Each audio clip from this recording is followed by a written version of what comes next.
session is called the digitization of the customer experience.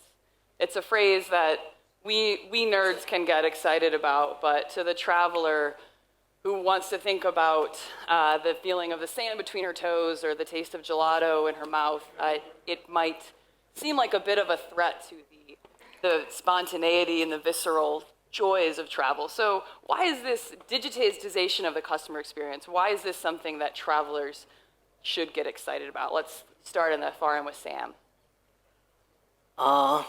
Okay, I think a couple of things here, right? I think maybe taking off from probably just the Indian context itself probably will be relevant.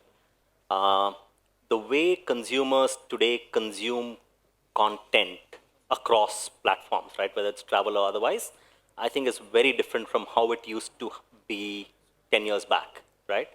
And I think it's important to ensure that as you build products, you essentially take cognizance of the impact that the ecosphere has had on, in terms of technology on the way consumers behave.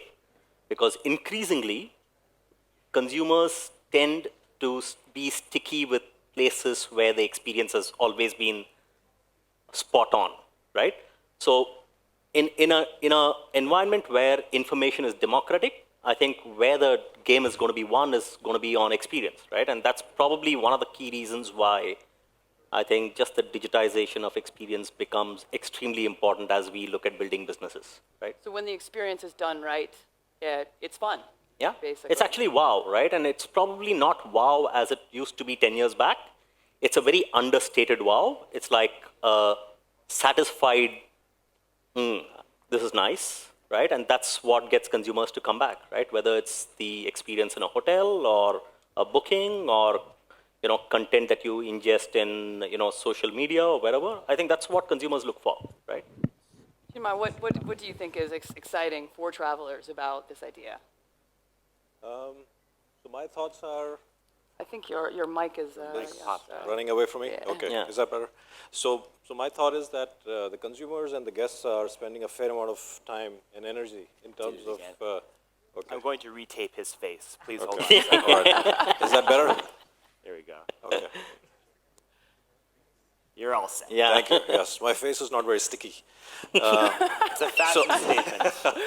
So I'll hold this like this. We'll note that next time we're looking for panelists. Yes. So I mean, the customers are obviously spending a huge amount of time and energy in researching. And I think whichever companies or agencies or online players basically do a better job of, giving them what they are looking for in a better way, I think that's what creates loyalty. So at our company, we had an interesting challenge that we had fantastic products, but we were doing a terrible job of actually displaying it online. And I think the minute you start actually doing a better job of giving better content, not only for hotels, but also for destinations, I mean, it adds so much of value. So I think digitization is a pretty big word. I think, using technology as an enabler before the guest or the traveler arrives, during and afterwards, I think it's become inherent in everything that they do. So what are some examples of things that you feel you haven't been connecting travelers to as efficiently or effectively as you could that digitization can help with? Yeah, so for the longest time, we had not provided a lot of information on destination content. So now that we've revamped our website, especially so we have about 100 hotels in like 70 destinations, but majority of our properties are in India. So if somebody is traveling, especially from international markets to an exotic destination like India, they need to understand a lot about the market, where are they going exactly. So these were the areas where we were not connecting the dots in a good way. And these are the areas where we're doing them pretty well now. In terms of area of opportunity, what we feel is during the stay, the engagement with the in-house captured guests, that could improve. And then post-stay, I think we could do a better job in terms of CRM activities and retaining them and bringing them back to us. All right, and Alex, what do you think is exciting for travelers about the concept of digitization of the customer experience? Well, I think overall it's simply empowering. And you look at just a few years ago with respect to how much the advent of mobile has completely changed the landscape. I think that given what we're capable to do now as travel companies, be it in the inspiration stage and the planning stage, the departure stage and or while actually physically in the destination itself, you can reach your customer in so many different ways. And not only that, but you can also help plant ideas for things for them to do along the way as well that are basically differentiating their entire experience what they would have had otherwise if they didn't have technology available to them. At which point in the travel life cycle right now is conversion strongest and engagement strongest for Viator? So is there a lot of pre-trip planning or a lot of in-destination? Predominantly pre-trip, but one of the biggest things that we're focused on right now, and I think this is one of the cool things about Viator, is that after the TripAdvisor acquisition, we're still operating at a startup in the sense that we're just iterating, and scaling as rapidly as we can. And we've scaled tremendously with product in Southeast Asia specifically as a whole, just as an example. But what we're also doing is we're focused on that product and the evolution of that product. So the idea behind it is how can we ensure that the customer is basically able to use Viator's app on a more ongoing basis with respect to their overall experience in destination as well. Be it, let's say that they go to Qatar Manob and have a fantastic trip there. They want to see what else there is to do in the Delhi area. They check out their app, they take a look, and they can see on a map where exactly they can go next and perhaps per banner receive a discount, etc. Great. So one of the, when we're talking about digital, about data, about knowing the customer's travel history, habits, and preferences, one of the applications that comes up quite a bit is the smart hotel, something that's talked about a lot, and different demos and concepts are out there, but so far no one's really shaken that up. And Chinmai, as this is space you're so familiar with, what are the challenges in executing? I think the customer preferences continue to evolve. So what we do really well is when the guest actually shows up, we do a tremendous job of making sure that we personalize that stay as much as we can. Where we have done a terrible job so far is where the OTAs have done a phenomenal job is personalizing their search patterns, what kind of product do they shop, changing the sort order, what kind of stuff do we display to them. So for us, I think that's probably the biggest opportunity. So if I'm a person living in New Delhi and I go to resorts 4 times a month or 4 times a year, whatever the case might be, I think from a CRM perspective, what we show them on the website, what we give to them during stay, post stay, everything has to be customized. So we haven't done that as a hotel company or probably as a hotel industry enough. But now the good news is that you can learn from the OTAs. They're spending big bucks on doing all this research for us. So we just have to follow what these guys are doing. Well, and that same concept. So still going with this, smart hotels. Often the assumption is that this is something for lodging companies to execute. But in China, Cleartrip has created a concept that they're calling the Hotel of the Future, which is their own smart hotel concept. And OTAs have a lot of information on travelers, right, and a lot of a desire to be closer to them more frequently. So I'm curious, Sam, if you think that is the smart hotel concept something that OTAs can get involved in? No, absolutely. I don't think OTAs in any part of the world are currently saying that supplier or a specific supplier needs to solve problems before those problems are acceptable and can be displayed to consumers, right?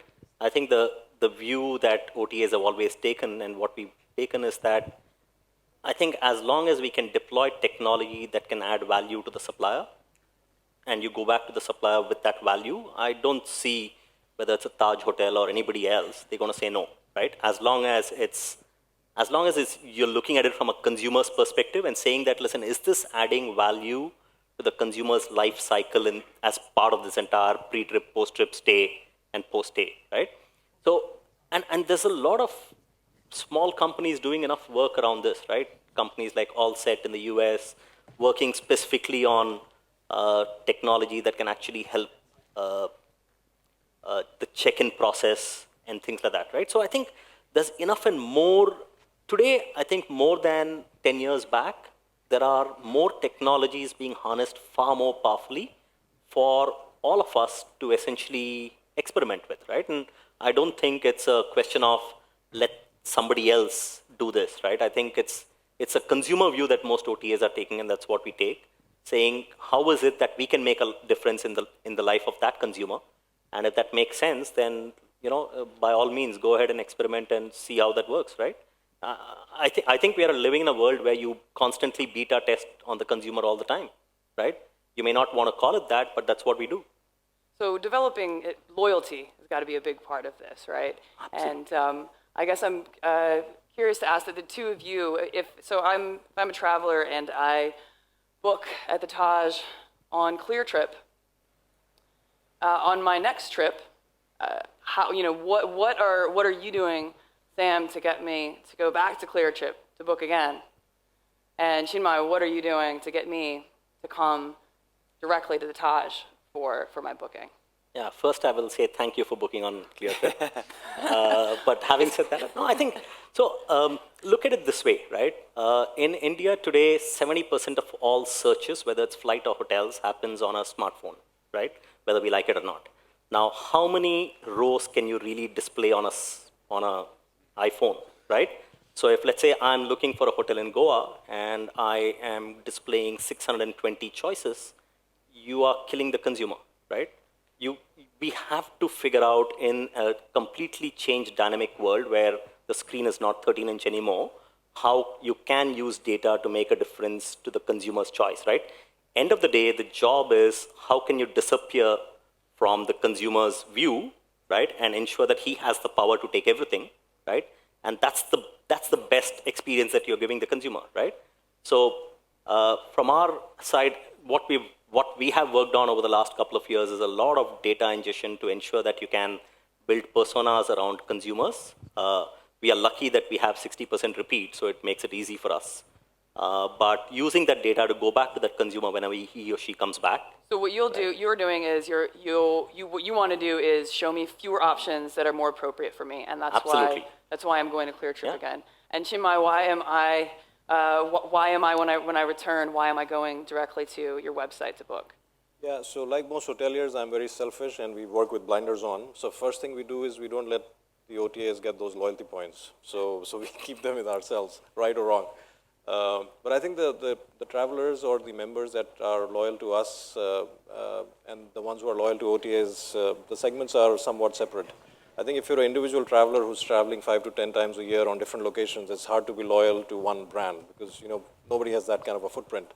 So definitely, I mean, as a customer, I'll probably become a loyal member of Make My Trip or Expedia or Booking.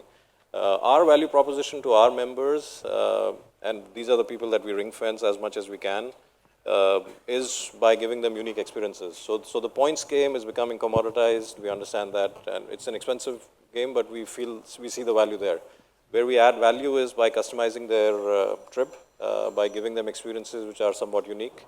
So to our top members, for example, we'll give them like 3 unique experiences every year, which would be very different, right? It could be deep sea diving in Maldives, or it could be cooking with a specialty chef at our Wasabi restaurant, things like that. So I think this is what kind of differentiates us from a normal loyalty program. And am I engaging with you via mobile related to those experiences, or am I discovering those experiences?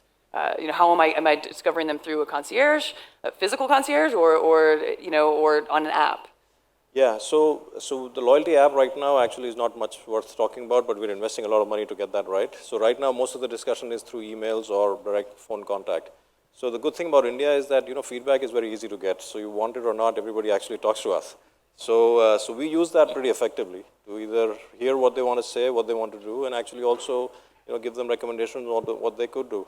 So our adoption rates on our experiences is actually nearly 100%. So everybody basically understands what the value proposition is, and that's why the program is very successful. What also helps is that we've been in the business for more than 100 years. So as a brand, everybody kind of understands what we're about and the kind of destinations we have. So that also gives us, an unfair edge compared to some of the other brands. Okay, so when it comes to merchandising, Alex, you've got a real challenge at Viator with activities, standardization, making comparisons across different products and making decisions about what a traveler wants to do. It's difficult to put the right thing in front of them. Each product is so different, right? A cooking class versus an afternoon whitewater rafting versus a day at the spa are more different than a 5-star hotel versus a 3-star hotel. So what are the ways that that messaging or that AI or that mobile are helping Viator, that Viator is leveraging them to improve its differentiation of products? You're talking about the myth of personalization. It's here. a myth. It's a myth. So we've been wondering. Okay. Well, I would say it's a myth per se, but I think that it's really hard to necessarily pinpoint what exactly somebody wants right off of the cuff. You have to get a good sense of who your consumer is, and we're always trying to work on this. And this is just part of, I think, the general product roadmap, not just for Viator, but any company in the travel industry. How can we make sure that what we're offering is compelling and specific and unique to that individual consumer? For instance, like if I like to stay at 3 or 4-star hotels and I'm getting hostel recommendations sent to me, I'm probably going to be a little off-put, much the same as if I like to do cooking tours and instead I'm getting Segway tours.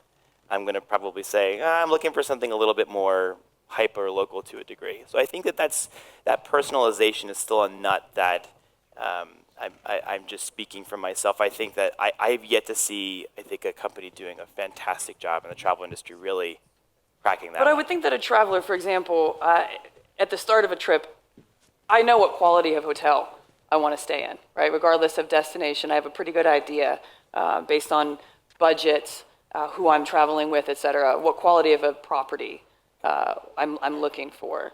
When it comes to experiences, going to a new place, I don't really know what's available. Yeah, so that kind absolutely. of discovery is a completely different. Yeah, discovery is huge with tours and activities, and I think we're obviously very different than either an OTA or a hotel, direct hotel, in the sense that we're just a sheer marketplace. Our job is to connect suppliers to consumers as quickly as possible. And the way that we do that is, let's say that we're looking at New Delhi, for instance, but this is my first trip to New Delhi, and I love it, by the way, it's awesome.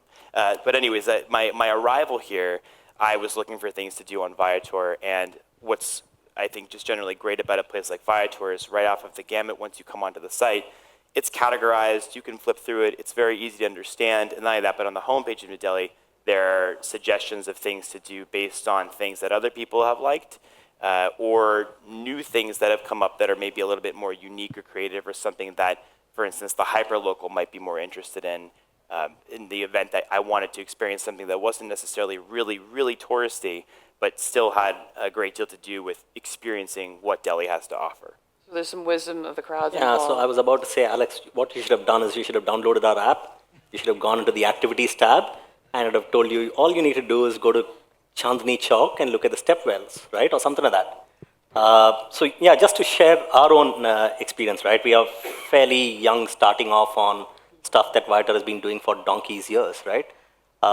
And our approach to all of it has been constantly keep looking at what the consumer behavior is telling you, right? Because when you're trying to solve a problem that no one really has solved it yet, you're not going to get answers immediately off the bat, right? So you have to, for instance, does putting activity A versus activity B versus activity C in the top search page, what impact does it have on click-throughs, looking at the consumer behavior there, looking at feedback post in terms of how all of that dovetails back into the product itself, right? I think the key here is building a product that can keep morphing and that can keep learning as you go along, and there's just a zillion data points that you need to look at, right?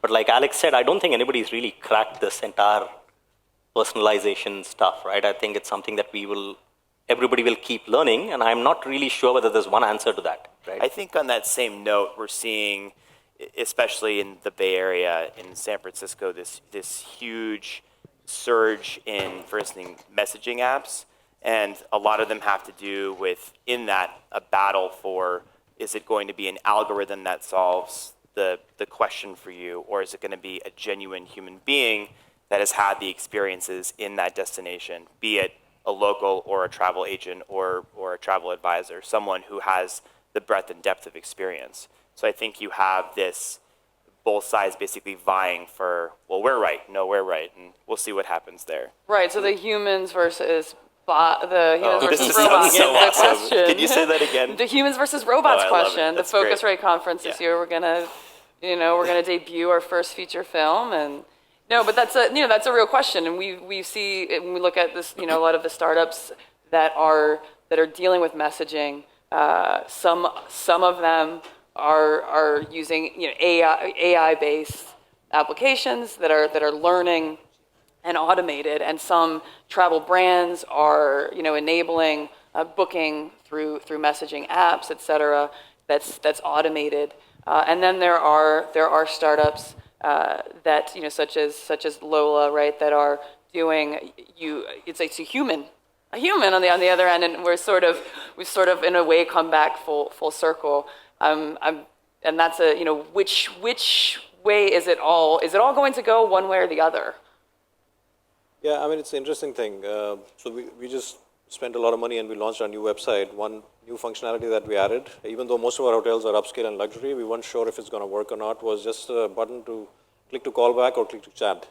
And we were really surprised. I mean, first month itself, we converted nearly $300,000 worth of revenue by people just either asking questions in different time zones, or maybe they were just wanted to chat with someone just to understand more about the destination. So I think, at least for a brand like us, I think the human touch will always stay important, because that's what kind of differentiates us as well, because technology will only get us that far. But what we're learning is that it's becoming, the adoption rates are quite high in everything that we do. So I think we just have to test and learn new stuff. In terms of local attractions, we feel that we can do a much better job of digitizing that, just to show what the options are. So in a market like India is super complex. So it's not as easy as just landing somewhere, renting a car, and driving on your own. Try that in New Delhi. You will either not go anywhere or you'll not come back. So that's why I think where we feel that we do a good job is developing these personalized tours or doing things off the beaten track.